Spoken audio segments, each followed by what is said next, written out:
and welcome to the Barbican. My name's Rachel and I'll be with you backstage here ahead of tonight's live stream concert, which is at 7 o'clock and features Adam's Harmonielehre and Berlioz' Symphony fantastique under the baton of Sir Simon Rattle. This is a really exciting time for the orchestra because later this week they go on their first ever Latin American tour, taking some of this repertoire with them. So a few months ago I caught up with Sir Simon and asked him why he's paired these two pieces together. John Adams and I, this is family, really. I've known him for so long, and our kids grew up together in San Francisco. I feel like he's so much part of my life. I'm so thrilled to see him now really kind of accepted as the great composer of America, even though he will never act like it. And to watch his music going from where it started to where it is now, that he never stands still. Harmonielehre was one of his first big standout pieces, and it was never really the right thing to call him a minimalist composer. Even the word Harmonielehre is typically ironically John, because it's referring to Schoenberg's great treatise. And of course, John is doing the exact opposite of anything that Schoenberg would ever have done, but using the modern and romantic orchestra to go to all types of different places. There's not much music that's ever come to mind when flying on small planes, as I've sometimes done in Africa. But the way John's music goes is absolutely like that. It's as though you're taking off, but you're close enough to the ground to see the excitement of what's going on underneath. And his music just simply kind of circles the globe. I know it's a piece that he's conducted with the orchestra a lot, and I'm very happy to be bringing it there, knowing they love him as much as I do. And of course, the fantastique, what can you say? I mean, this was always this orchestra's speciality. Or sometimes with other orchestras, they play Berlioz, and it can sound as though it's being translated phonetically, as though they're speaking the best Esperanto you've ever heard. With this band, you feel immediately, oh, they understand every strange shape, every little corner, which makes this special, because it's one of the most asymmetric pieces in the world in every way, in orchestration, in balance, in shape, in phrase lengths. And although it's one of what we would call the great war horses, it still stuns with its originality and depth. And when I think, two great composers from the 19th century, Berlioz spent a day with Mendelssohn, and he showed Mendelssohn the score of the Symphonie fantastique. And Mendelssohn wrote in his diary this extraordinary sentence: to think that this man thinks he's writing music, I had to go home and vomit. I wonder what he really thought about it.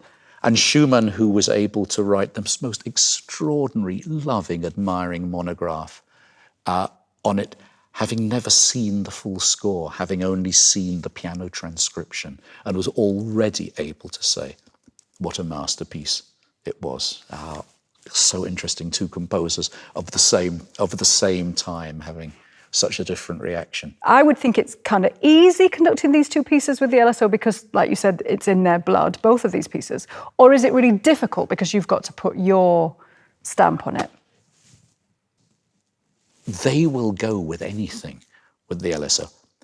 Every now and then, and I've done this piece with the band before, I said to them, how many great performances I hear from you and Colin, and how would I love to conduct it like that? But actually I can't, and I'm not. So please don't play me Colin. Sometimes I can feel him standing behind me. But then you still have to be yourself. Yeah.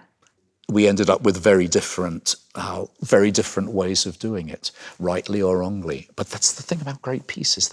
There's so many different ways to pack that particular suitcase, as long as all the things go in. But I don't know that I don't know that anybody can be right or wrong. I mean, I know if I sat down, I'd probably rather hear Colin's performance than mine, but there we are. That's my problem. Sir Simon Rattle there talking about tonight's repertoire. So in the second half of the concert, we have Berlioz' Symphonie Fantastique. And just take a little look here. These are the very famous offstage bells. They're really gorgeous. I'm just going to give them a little ting. Don't know if you heard that. I'll do it again. And believe me, if you're backstage at that moment, it's unbelievably loud. The idea being that they sound far away if you're in the hall. So a little bit of backstage stuff there. This is Ben, our newest member of the orchestra, new principal tuba. Welcome, Ben. Thank you very much, Rachel. Cheers. So where are you from? I grew up just in Preston, just near Manchester, into a bit of a brass band background, which is a bit of a common theme, I think, in the LSO. I studied at the Royal Northern College of Music in Manchester for a few years, and then freelance for a while, and now I've just finished at the Royal Opera House before I've started here at the London Symphony Orchestra. Wow, so this is your second job? Third job, actually. I spent a little while in Glasgow in the BBC Scottish Symphony Orchestra as well. So of all the orchestras in the world, and you've tried a few, A couple now, yes. why this one? Because this one has got, everyone says, one of the hardest schedules, one of the busiest orchestras. So what Yes. attracted you to the LSO? For me, I've found that I've spent, my entire life striving for the best possible level of music making for myself, and I've found that, in my personal opinion, the LSO has just got it all in this country. We've got stunning soloists throughout the whole orchestra, and I'm very delighted to be part of that lineage of tuba players that have been in this orchestra. And talking of which, tonight, very, very unusually, you're sat Yes. next to the previous principal, Patrick, who's retired. Yes. But we need two tubas, so you're sat next to him. For both pieces this evening, yeah. Oh, really? Yeah, both pieces. And yeah. how is that? Is he giving you tips, or is he just letting you get on with it? Yes, he's letting me take the lead because that is now my job, actually. He's been beautiful about the whole situation. I was a bit nervous, actually. This is the first time I've ever worked with Patrick. Oh, wow. I studied with him, not studied, he was my tutor in the National Youth Orchestra for 4 years. But this is, the first time I've worked with him, and it's quite daunting at first because he is Patrick Harold. He was here for 30 years. And Legend. that I've got to fill those boots now is quite a daunting prospect. But it's been wonderful. He's a fantastic human being, musician, and tuba player. Wow. And I love these stories. Where were you when they told you got the job? How did that happen? It was about 8 o'clock in the morning on the Eurostar to Paris. Glamorous. Very glamorous, yeah.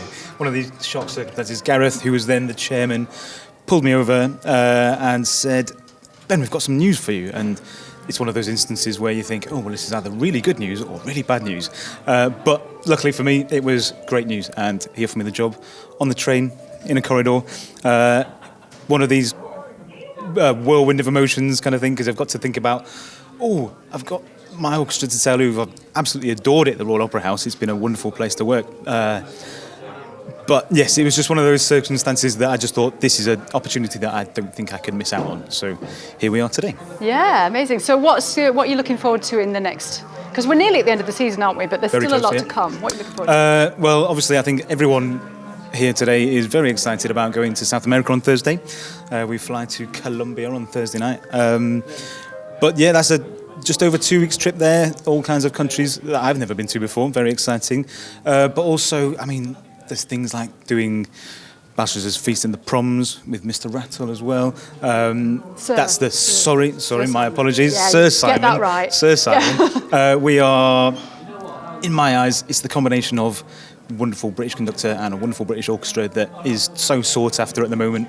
And I think it's just going to be a fantastic experience for the Proms as well to see that combination. Yeah. Well, thank you so much for talking to me. It's a pleasure. Thank you. You're probably going to do an extensive warm-up now. Oh, or absolutely. something. Yes, Yeah. absolutely. And have a fun concert. Thank you very much, Rachel. Thank you. Thanks.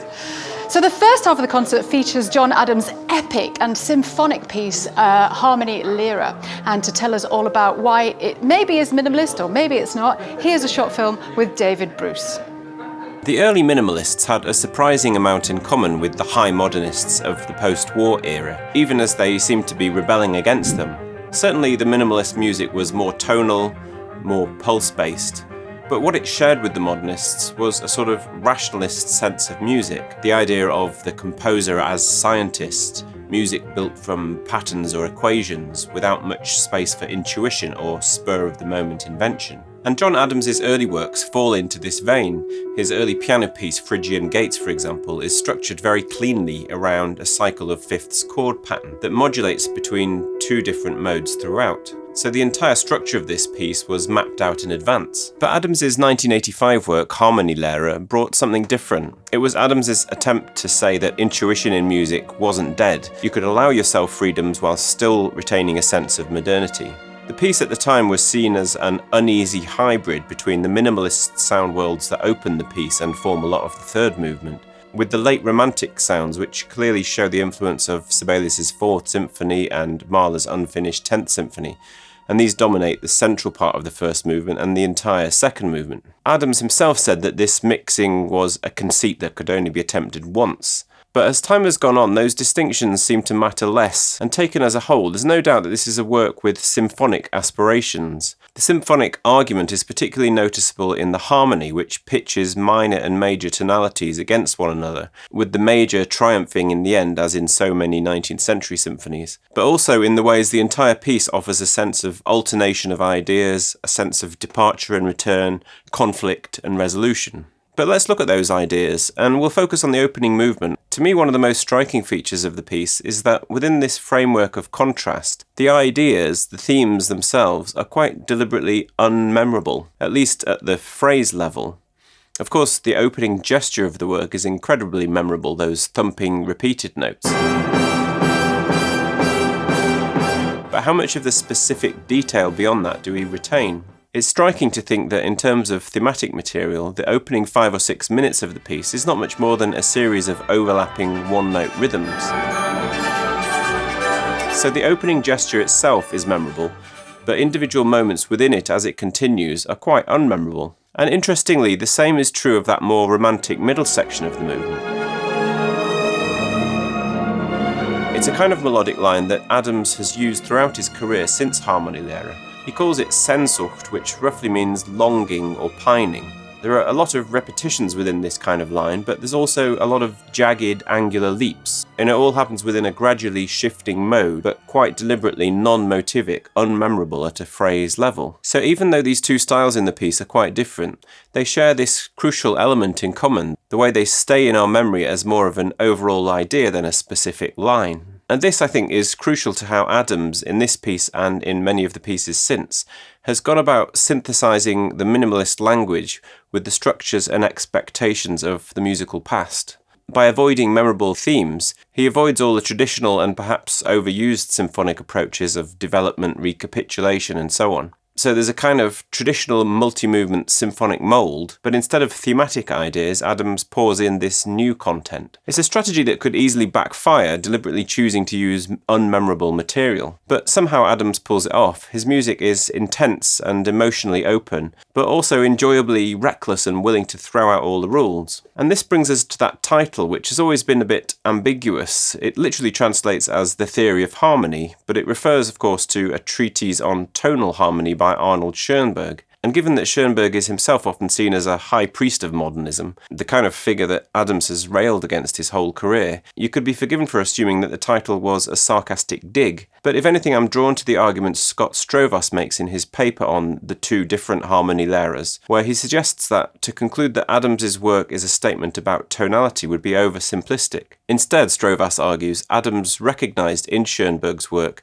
and overall artistic approach a kindred rebellious spirit, someone who won't listen to a rule just because it's well established. Both works take as their material an accepted framework, for Adams minimalism, for Schoenberg tonality, with the intent of undermining that framework. And above all, Harmonielehre was a statement of intent for Adams, that he was ready to take on aesthetic challenges, whether they are challenges from his immediate contemporaries or from further in the past. In other pieces he's sometimes done this with a twinkle in his eye and a strong hint of comic irony. But here, and for the first time, we see him tackle the big musical questions and forge his own answers with complete sincerity.